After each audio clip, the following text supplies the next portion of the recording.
Vengo de Colombia, hoy gobernada por Gustavo Petro, miembro del Foro de Sao Paulo, miembro del Grupo de Puebla y miembro de la Internacional Progresista y amigo íntimo de Lula da Silva. A senadora vem da Colômbia, hoje governada por Gustavo Petro, membro do Foro de São Paulo, membro do Grupo de Puebla, membro da Internacional Progresista y amigo de Lula. Mi país ha tenido una desafortunada historia de violencia desde sus orígenes como nación, hace 200 años. A Colômbia teve uma história triste, desafortunada, de violência desde a sua origem há 200 anos atrás. Guerras civiles, primero, luego violencia bipartidista entre el Partido Liberal y el Conservador, y luego el Partido Comunista a través de la Internacional Comunista o Comintern, cuando Lenin ordena internacionalizar la revolución. Primeiramente, houve violência com a guerra civil na Colômbia. Depois, a violência entre os partidos políticos, liberal e conservador. E depois, a violência do Partido Comunista, que através da Comintern, do Comitê Internacional da Revolução Marxista, promoveu essa violência na Colômbia. Increíblemente, esto empezó desde los años 20.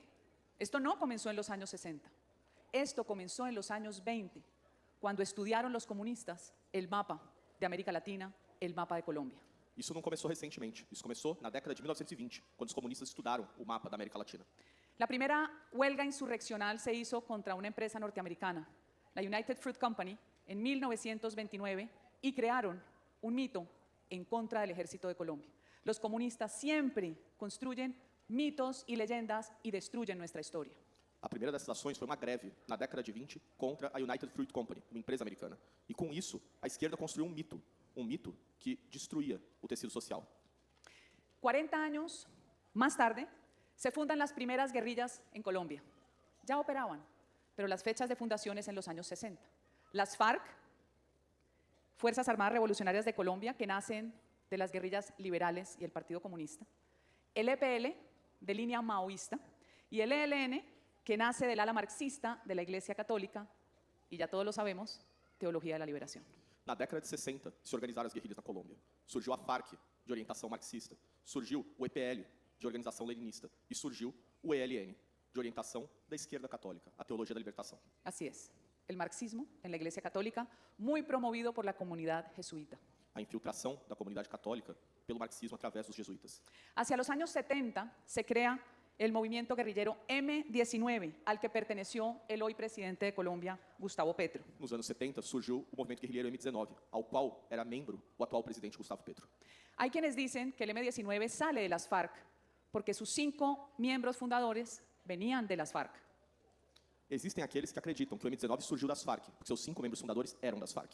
Se dice que la intención era urbanizar la guerra, que era rural, y el M-19 aparenta ser un movimiento universitario, romántico, revolucionario, que al final de cuentas ya vamos a ver las atrocidades que cometieron. O M19 simulava uma imagem de ser um movimento universitário, romântico, idealista. Mas as imagens das atrocidades que eles cometeram, a gente vai ver agora. Sus secuestrados eran llevados a jaulas, algunas veces bajo tierra. Las llamaban las cárceles del pueblo. Os seus sequestrados eram levados para jaulas, debaixo da terra. Era o que se chamava de prisões do povo. El M-19 asesinó a uno de los líderes sindicales más importantes de raza negra. Nadie de la izquierda comunista lo reclama hoy ni lo recuerda. Se llamaba José Raquel Mercado. O M19 assassinou um dos líderes sindicais de origem negra na Colômbia, com maior importância na história do país. E a esquerda nunca sequer criticou isso. Se tomaron el Palacio de Justicia a sangre y fuego, financiados por Pablo Escobar. Invadiram o Palácio de Justiça do país, deixando um banho de sangue e de fogo, financiados pelo traficante Pablo Escobar. Así fue quemado el Palacio de Justicia para poder eliminar los expedientes judiciales contra este capo del narcotráfico. Essa foi a justiça do M19, incendiar os processos criminais contra seus líderes e contra os narcotraficantes. En esa toma guerrillera financiada por el narcotráfico murieron 11 magistrados y el ejército logró rescatar a más de 260 ciudadanos. Nessa invasão financiada pelo narcotráfico, foram executados 11 juízes e mais de 260 cidadãos se feriram. Sin embargo, la narrativa comunista cambió la versión de la historia y se inventó desaparecidos del Palacio de Justicia, convirtiéndose en una de las peores tragedias de la historia del ejército de Colombia. Claro que a esquerda, através de sua narrativa, mudou a história. E os 260 desaparecidos, vítimas, simplesmente se tornaram dos maiores desastres humanitários da história da Colômbia. Hoy el general que ustedes ven a su izquierda tiene casi 90 años. Ese era el general del ejército, hoy está preso porque lo acusan de desaparecidos que no existieron. De esos desaparecidos, 30 años después la Fiscalía identificó 6 porque son cadáveres calcinados. Y Gustavo Petro, hoy miembro del M-19, es presidente de Colombia. Esse homem que está na imagem da revista é general colombiano que participou da ação de retomada do Palácio da Justiça. E sob a alegação da esquerda de que haviam desaparecido pessoas nessa retomada, coisa que não aconteceu, ele foi perseguido, preso e punido. Ao mesmo tempo que ao lado, o membro do M-19 hoje é presidente da Colômbia. Increíble. Esos son los comunistas. Eso es lo que hacen con nuestra historia. É isso que os comunistas fazem com a nossa história. 5 meses antes de ser elegido presidente Gustavo Petro, con unas elecciones muy dudosas, su hermano visitó las cárceles donde están los peores narcotraficantes de Colombia pedidos en extradición. 5 meses antes dessas eleições extremamente duvidosas que elegeram Gustavo Petro, o irmão dele saiu visitando as prisões colombianas e dialogando com os piores narcotraficantes presos na Colômbia. Les prometió una ley de sometimiento y les prometió no extradición. Prometeu para eles uma lei de progressão penal e uma lei de não extradição para protegê-los da justiça americana. Ahí está el hermano de Gustavo Petro, del lado derecho, y del lado izquierdo está quien hoy es el alto comisionado de paz, muy activo miembro de la teología de la liberación. De lado está o irmão de Gustavo Petro e do outro lado o alto comissionado pela paz, pesadamente conectado com a teologia da libertação. Igual que en Brasil con Lula, en Colombia los criminales más peligrosos votaron por Petro desde las cárceles. Igual do Brasil do Lula, os criminosos mais perigosos voltaram e votaram pelo Petro. De dentro da cadeia.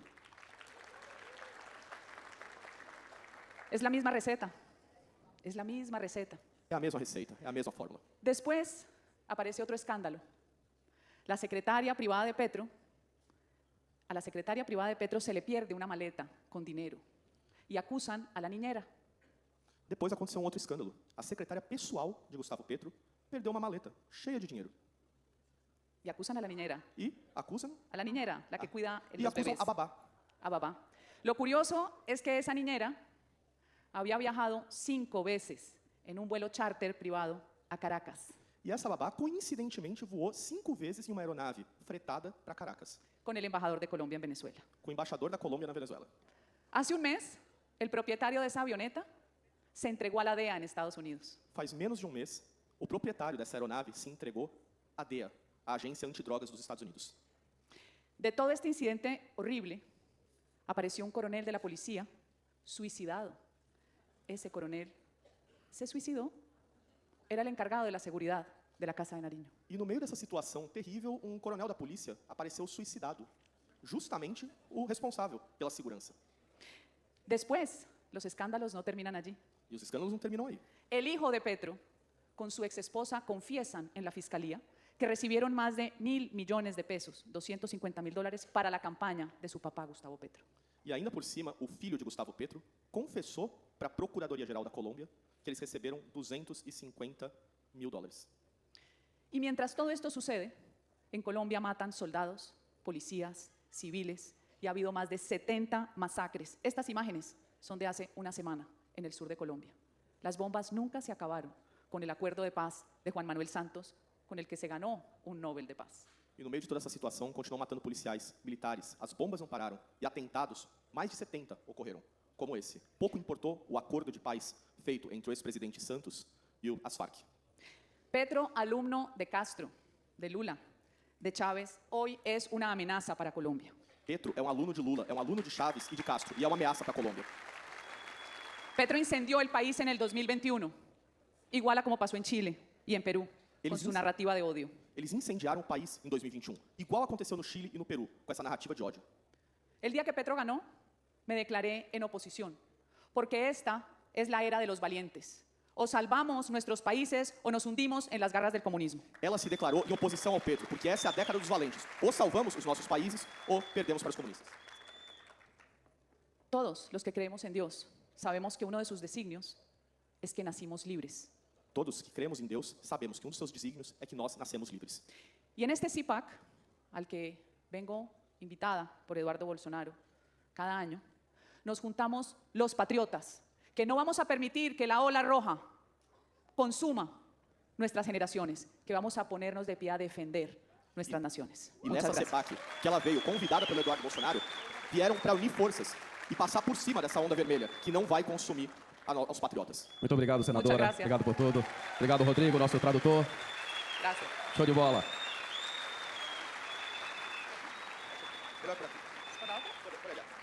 É praticamente impossível falar em liberdade se nós não falarmos do direito de defesa e se nós não falarmos em armas. Portanto,